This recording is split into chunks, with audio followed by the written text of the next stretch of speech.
যখন কোনো বান্দা সূরা ফাতিহার একটা করে আয়াত বলে আলহামদুলিল্লাহি রাব্বিল আলামিন, সঙ্গে সঙ্গে আল্লাহ জবাব দিয়ে বলেন হামিদানি আবদি, বান্দা তুই আমার প্রশংসা করলি।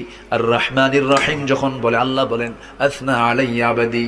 মালিক ইয়াউমিদ্দিন যখন বলে আল্লাহ বলেন মাজ্জাদানি আবদি। এরপরে যখন বলে ইয়াকা না'বুদু ওয়া ইয়াকা নাস্তাঈন পর্যন্ত যখন বলে আল্লাহ বলেন বান্দারে তুই আমার কাছে কি চাস, প্রাণ খুলে চারে বান্দা। ইহদিনাস সিরাতাল মুস্তাকিম থেকে শুরু করে নিয়া ওয়ালাদ-দাল্লিন পর্যন্ত যখন বান্দা বলে তখন আল্লাহ বলেন বান্দা নামাজের মধ্যে এমন প্রেমের খেলা খেললি বান্দা, তুই যা চাইলি সব আমি আল্লাহ কবুল করলাম।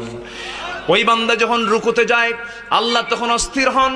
ওই বান্দা যখন সিজদায় যাওয়ার জন্য প্রস্তুতি নাই, সমস্ত ফেরেশতাকে ডাক দিয়ে বলেন ও ফেরেশতারা, এই বান্দাগুলো আমাকে দেখলো না, রাসূলকে দেখলো না, কোরআনকে দেখে হাদিসকে বিশ্বাস করে আমাকে খুশি করার জন্য তার সবচেয়ে সম্মানজনক